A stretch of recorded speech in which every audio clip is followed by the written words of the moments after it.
All right, hello again. This is Philip at thebest3d.com, and on this quick tutorial, I'd like to show just some ideas of how you can combine multiple renderings that are almost identical and composite them to perhaps get some additional effects or a slightly different result between one rendering and another.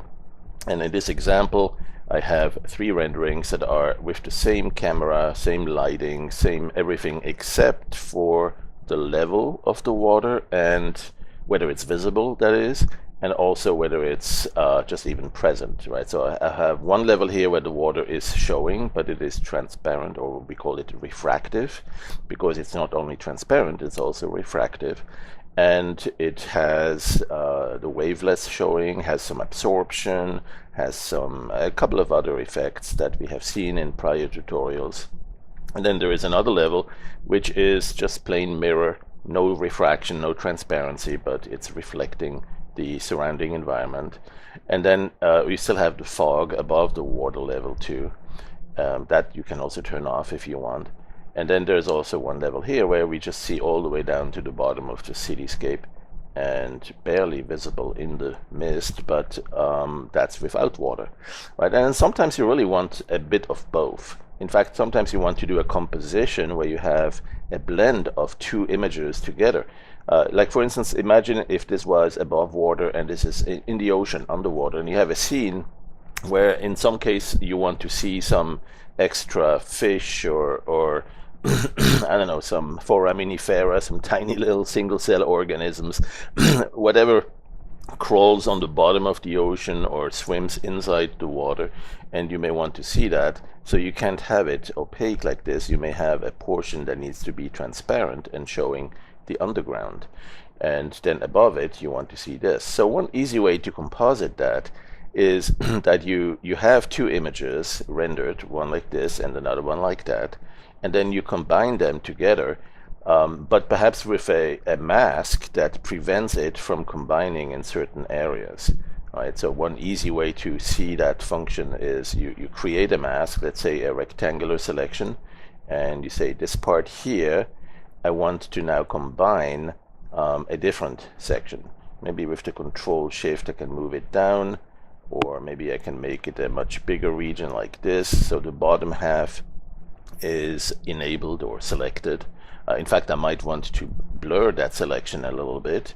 With the selection menu we have Gaussian blur selection and also box filter, and with that you can even show the alpha as a grayscale, and that gives you a bit of an idea of where the selection is going to be fully enacted and where it's gradually going to be deselected, and above it here it's not selected. So you have a gradient, a transition, and you can do that also with the right click on this gradient tool. You have a linear gradient, where is it, gradient fader tool, right? So let's go clear the selection we currently have. Well, let's store it. We might want to get back to it.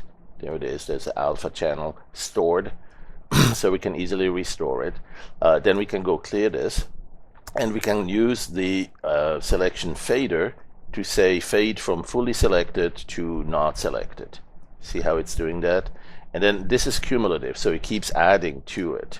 So if we want to restore maybe this as a starting point, we simply say replace, and now we can go and add some more. Or we can clear the selection altogether and say, for instance, we want a transition from left to right. So we have a zone here where it's transitioning from selected to not selected. So anything you do to that image, it's only going to do it on the left side where we have the alpha bits selected. So for instance, one thing I can do is combine it with the stored copy that has the water. Right, so this image didn't have the water. Now I want to have the water added. Now if I combine it here, it might ignore the alpha. I don't recall. So let's see first if that works. Just by doing some sort of a multiply or a screen replace. Yeah, see, it's actually applying it everywhere. I thought that. And that's because some of the tools will not respect the alpha channel or the selection mask, and some will. So this tool, which is a full copy of the image, has its own idea about it and will not use it. So what we'll do instead is we will load it into another place, the alternate image buffer, right? This is the main image. You can see that right here. It shows main image. There's an alpha in effect in the Howler 11. This, by the way, works also with the artist edition. So what I'm going to do is switch over here, S as in switch or swap. Show me the swap image. That's kind of the backside of the canvas. And I'm going to load the image in here. So this one has the full water. And then I'm going to switch back to the one without the water. That's the main image. You notice here, keep an eye on this here. If I switch, now it's the swap image. That's what it's showing me. And then now I'm going back to the main image. Okay, so I have the swap image and I have the main image. Right? That's the swap, that's the main. And I want to combine them, and I want to do that in a way that's going to respect my filter, right? My selection here. And that is something you can definitely do with the filters. You can combine it with swap. For instance, even blending or saying how much of that you want. So you can adjust, see this? And it's only doing it in the area where the selection mask allows. All right, so now we have an interesting transition. I'm going to clear the selection. And so now you can see that on the left side we do have the water, and on the right side we don't. And then there's some sort of a transition. It's a gradient that's gradually blending it over. By the way, while we're at it, I noticed here there is a pixel that's very bright and shiny, and that's a bad boy. That's not a good pixel. I don't know if I have an aging graphic card, if it's a bug or whatnot, but you might occasionally see that. And I've shown it before in another tutorial, but I wanted to just say, don't panic on something like this. You can easily fix that. Right? Unless you have like hundreds of them. But if you have just a few, one or two, what you do is you select it, or rather you select a color similar to it, and then you just paint that pixel one, that bad one here, to the same color. Right? So for instance, I mean that's one technique. Right? There's actually a couple of ways to do it. But let's say we simply pick the color that's with the color turkey baster here, the color picker. And with that, there's actually a shortcut for that too. You see the semicolon, keyboard shortcut, semicolon.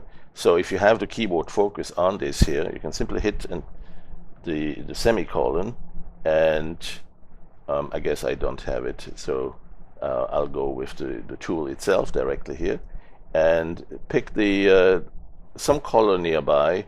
You see this has a bit of a vertical feature, these black lines and darker lines and brighter areas. So I'm going to go along that kind of vertically down or up, so it's in a similar range, similar brightness, and pick something like this here.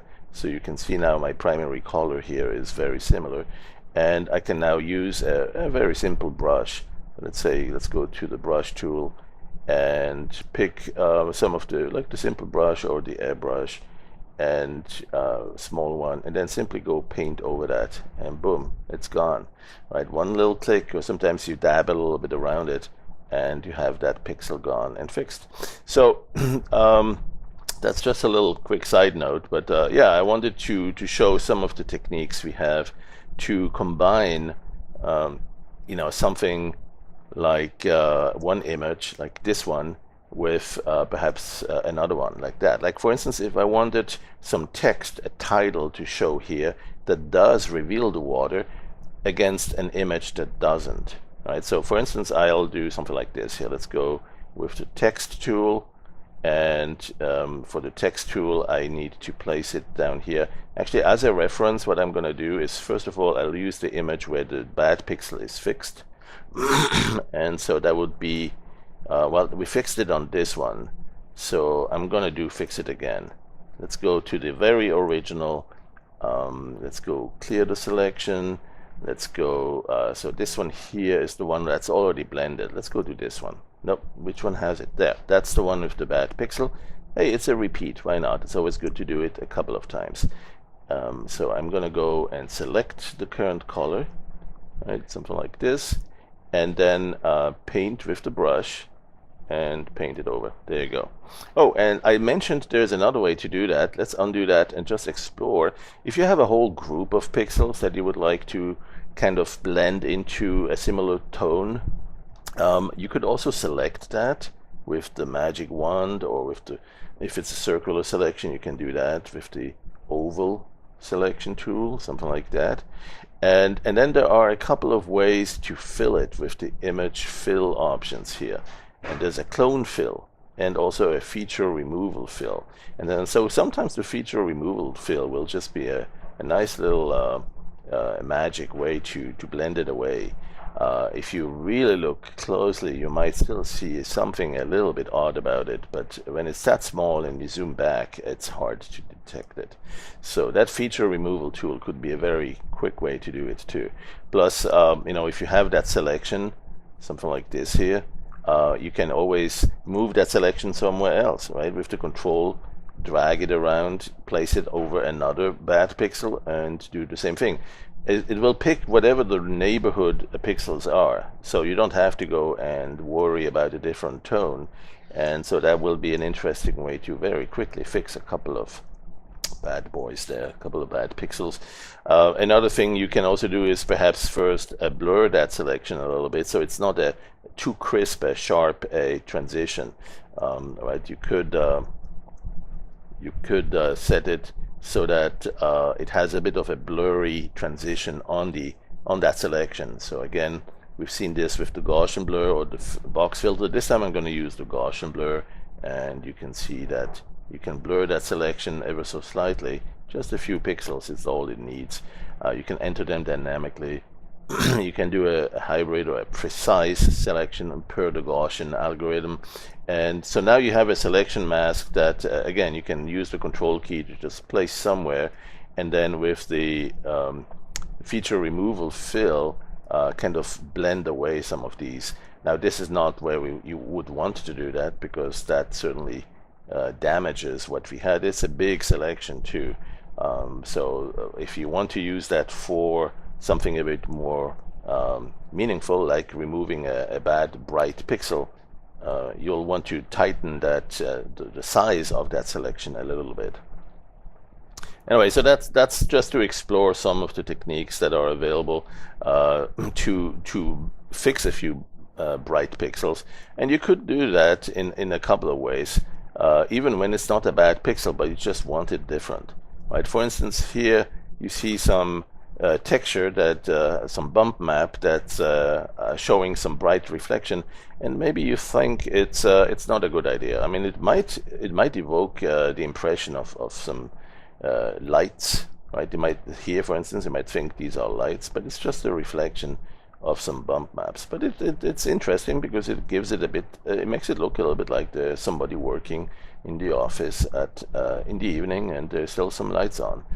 And if we don't want that, that's when we want to see a way to remove that. So one third way perhaps to select it is that to eliminate it is you use the selection, perhaps the lasso in this case, and you say, let's go and select this region of pixels, and then use a fill option, which is the clone fill. All right, so with the clone fill, you get to choose another area. You see, normally here I'm right on and nothing changes, but then as I'm going nearby, I can go and clone something into it. See this one, right? Or if I want this thing here to be cloned into it, I just hover over it. So you simply, if you want to eliminate those bright pixels, you just go to an area with dark pixels, click it, and now you have a cloned copy. Control D to clone, to get rid of the selection mask, and now you have a cloned copy of the dark pixels in the area here. Right? If you use the interactive undo, you don't see much, because the most recent option we did was to clear the alpha channel. But if I do that twice, there you go, now you can see it. Right? So that's right click to redo, left click to undo. You can see how that eliminated those bright pixels, and that's just another way that you can use to fix some of the shortcomings you might occasionally see. It's not a bug, it's not necessarily bad hardware, it's sometimes it's just part of the rendering, and you have some brighter pixels, and if you think they are just too bright, you can certainly tell them to go bye-bye. So what we'll do now, though, is we'll take a look at combining this image one more time. So I'm going to store this one because that's a good one to use, and I'm going to toss this one. That's the one that had the bad pixel. If you look around here, this one is good, this one is bad. Right? It had this bright pixel here. Okay, so I'm going to toss this one and say this is the one to keep. That's the keeper. And so we have this image, we have this image, and we have this image. And you know, sometimes you want to do 3 things side by side and show them all. Right? So you use this as a starting point, and that's the one that you'll keep in the middle. And then you'll go to the swap image and you load this one, and you go back to this, but you'll select a mask that will allow you the left third to be selected. For instance, with the rectangular selection, roughly about this much. All right, and then you just do this combining. Right, you have the swap image containing this. This part should be blocked, should not be affected by the combining. And so go to the filter and combine with swap. You can do a couple of different ways, texturize it. Sometimes that's creating some interesting side effects, some interesting new look. But what I'll do in this case is simply combine in a mix mode where we can say how much we want to see it or how much we don't. And I'll just go 100% or 255. And so we've got this one. Clear the selection, and so now you can see we have this transition between nothing here and everything here. I mean, nothing here in the middle and all the water here. And then one more we can show here on the right side. Same thing, we'll go with selecting this part and perhaps a little bit more. Let's go this much. And then again we need to load into the swap image this image here that has the water but with some refraction and transparency, and then switch back to the main image, and once again use the filter for combining, mix with swap, and there you go. So now this one has that level of water. Let's go clear it and inspect it. So now we have on the left side we have all the water fully reflective, on the right side we have the water refractive, and oh, and there's another bad pixel I ignored, look at that. And then we have the scene without the water. All right, so that's just one of many ways to work with it. I want to do one kind of special one, and that would be one where the water is all over, but only through a mask representing some sort of a title or a text. So I'm going to undo until I'm back to the regular scene here without the water, and then I want to have this image with some sort of a title showing through. All right, so let's go and apply the title, and let's pretend this was a title for maybe a video game, and it's about a drought. Right, we have no more water, and so it's the drought. Is that how we spell it? Doubt? No, I doubt it. Okay, drought. The drought. Okay, and of course we need this much bigger, and we'll take a size about this much, maybe a different font, and what we'll do is probably not this font. Let's see, what other fonts do we have. Ooh, this one's interesting. Let's go do that. Let's make it a little bit smaller though. And it could be just sideways. There you go. Maybe I need to make this box a little bit bigger. Let's grab the lower right corner of the selection of the box, the text box, and do something like place it like here. And then what we can do is render that into the alpha channel to make this a selection. Right? So we go see the options here in the secondary, in the context bar. We have apply text. That's not what we want. We have show the text box. We are doing that. Make it a plain text. No. Use fill settings. No, we're not going to fill it with the fill settings. There, as alpha. Right. So if we set it as alpha, then we can get the text in here. And maybe it's not exactly the place where you want it, so you can use the control key and move it around a little bit against the scene, and perhaps put it in like that. All right, or maybe even a little bit more on the lower side, something like this. Right, but now the key thing is that we have our selection for the text, and we can go switch back to this, and put the water in we want, like this one, right? Switch back to the main scene where we don't have any water, and then here now we will see if we use the blend mode for the combining right here, mix with swap, we get that nice effect again with the water showing, but the buildings are still there.